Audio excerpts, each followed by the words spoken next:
안녕하세요. 잘될 사람들을 위한 채널입니다. 일단 이건 제 개인적인 생각이라 호불호가 나뉠 수 있어요. 각자 처한 상황도 다르고 생각도 다 달라서요. 일단 이건 제 개인적인 상황과 생각을 말씀드리는 거니까 너무 불편해하지 않으셨으면 좋겠습니다. 제가 돈이 되는 일을 찾는 와중에 택배기사, 노가다, 배달대행 일들을 유튜브에 찾아보면서 어떤 게 돈이 될까 직접 택배회사의 면접도 보고 배달대행이랑 노가다도 직접 해봤어요. 우선 노가다는 제가 일반 현장, 삼성반도체, 하이닉스 이렇게 여러 군데 있어요. 일반 현장은 일단 힘들어요. 반도체 공장에서 하는 공수제도 없어서 일당으로 받는 경우가 많고 요새는 인건비가 올라서 인력사무소에서 13만원, 전기인력에서는 15만원 정도 받는 걸로 아는데 더 올랐을 수도 있어요. 근데 여기서 소개비가 10%가 빠집니다. 물론 외부 현장에서 기술을 쌓아서 일당 30만원씩 받는 분들도 많아요. 어딜 가나 그래도 돈을 벌 수 있는 그런 방법이 많으니까요. 근데 누가 봐도 위험한 일을 그냥 하라고 시킵니다. 무조건 다칠 것 같은데 한 일도 그냥 시켜요. 저는 다친 사람을 보지 못했지만 저도 다치지도 않았고 이 점은 다행이라고 생각을 하고 있어요. 하지만 좋은 점이 외부에서 일하니까 제약이나 그런 게 거의 없어요. 반도체에서는 무슨 일만 하려고 하면 안전히 와서 태클을 걸어서 일을 제대로 못하는데 일반 현장은 그런 게 거의 없어요. 그리고 반도체 공장은 하이닉스, 삼성반도체, LG 디스플레이어가 있었고 반도체 여기는 공수제로 하는데 1공수는 아침 출근이 7시라고 한다면 5시에 퇴근하면 1공수를 해줘요. 그리고 거기서 추가로 2시간 더 근무하면 0.5공수를 주는데 이건 일당의 0.5배를 추가로 해서 주고 여기서 2시간을 더 근무하면 야간이라고 해서 2공수를 줘요. 그럼 그날 일당이 13만원이라면 야간까지 한다면 26만원을 버는 거예요. 요새는 공수가 많이 터져서 많은 분들은 40공수 이상씩 벌어가고 있어요. 대학생부터 나이가 많은 60대까지 여성분들도 계시고요. 이게 일당도 직종의 직급에 따라 다 다른데 많이 버는 분들은 많이 벌죠. 한 달에 1,000만 원 이상 가져가시는 분들도 있고 팀장이나 소장님은 그 이상 버는 걸로 아시는데 얼마를 버는지는 잘 안 알려주시더라고요. 세금만 많이 낸다고 하지. 반도체 쪽은 일하는 시간이 긴 대신에 일의 강도가 정말 쉬워요. 전국의 노동 현장 중에 노동 강도가 최하위란 소리를 일하면서 많이 들었어요. 실제로 힘든 일은 많이 없고요. 그래서 이 사람이 안 좋아하면 다른 일을 하기 힘들어질 것 같더라고요. 그리고 배달 대행 저는 이걸 길게 하진 않았어요. 항상 할 때마다 자잘하게 다치는 경우가 있어서요. 저번에 일할 때는 방지턱을 넘다가 오토바이로 발등을 찍은 적이 있었는데 정말 아프더라고요. 보통 한 건당 3,500원의 배달 수수료를 받고 거리에 따라서 받는 배달료도 늘어나요. 그리고 여기서 수수료가 10%가 떼갑니다. 저는 배달 대행을 하면서 하루에 60개를 탄 적이 있었는데 그날은 25만 원을 벌었어요.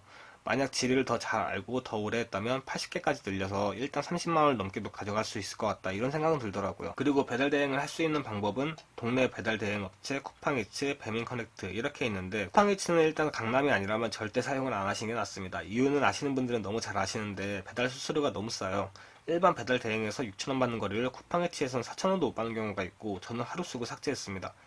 배민 커넥트는 배달 대행 직종에 보험을 따로 들어야 되는데 이게 비싸요. 유상 운송 보험인데 이게 1년에 300만원 그 이상 보험비가 들어가요. 물론 이것도 버는 거에 비하면 괜찮다는 생각을 하지만 각자 장단점이 있는데 일반 배달 대행 업체에서는 제가 일을 하면서 느끼는 건데 콜이 받기도 전에 사라지는 일들이 정말 많아요. 이게 오래된 직원분께 몰아쳐 주는 건지 다른 분들이 손이 정말 빠른 건지 이유가 많겠지만 이쪽도 이제 경쟁이 치열해졌다는 게 느껴지긴 하더라고요.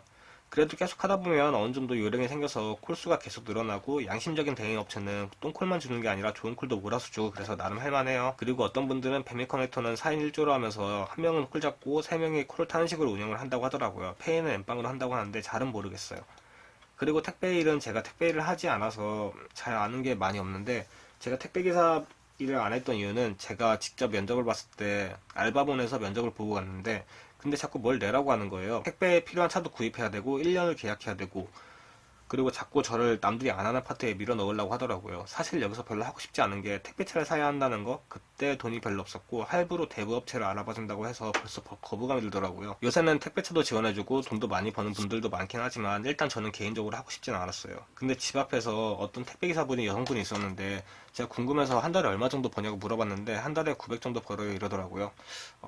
아무튼 제가 직접 해본 노가다란 배달대행이 두 가지 한번 얘기를 해볼게요. 일단은 제가 이 두 가지 직업을 두고 고민을 많이 했어요. 어차피 둘 다 경력에 쌓이는 것도 아니고 돈을 벌려고 하는 거고 길게 할 생각은 없었거든요. 하다 보니 1년 반을 하게 됐지만 일반 반도체랑 배달대행 기준으로 말씀을 드릴게요. 이게 단기적으로 돈을 버는 걸 찾다 보니 이 두 가지를 하게 됐는데 반도체는 제가 공수를 많이 찍었을 때가 45공수 1당 13만원이었습니다.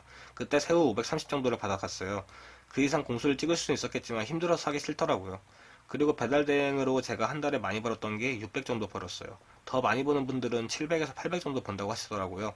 근데 여기서 제가 지금 반도체에서 일하고 있는 이유는 일단 배달 대행이 위험한 이유이기도 하지만 배달 대행은 일단 기름값, 밥값, 보험료, 유지비가 나가는데 숙식 노가다는 이게 다 지원이 되거든요. 그리고 저는 더 이상 이쪽 일을 하고 싶지 않고 사업 쪽으로 나가서 제가 공부를 더 해야 하거나 시간이 필요하게 되면 실업급여를 받고 싶은데 숙식 노가다는 실업급여가 지급이 되거든요. 실업급여 조건이 1년 반 중에 180일을 사대보험이 가입이 되면 가능하다고 해요. 그래서 보통 7, 8개월 근무를 하게 되면 실업급여를 탈 수 있는 거죠.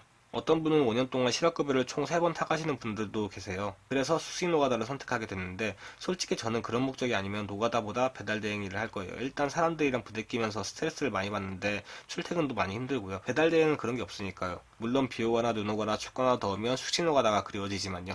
일단 정리를 해보자면 각자 일에 대한 장단점이 있어요. 어떤 일을 하든 일단 자신의 상황에 맞게 선택을 하면 되고 하다 보면 그 일에 대해 단점이 계속 보이고 스트레스도 많이 받는 일들이 많은데 남의 돈 먹기가 쉽지 않네 일단은 참고 가는 거죠.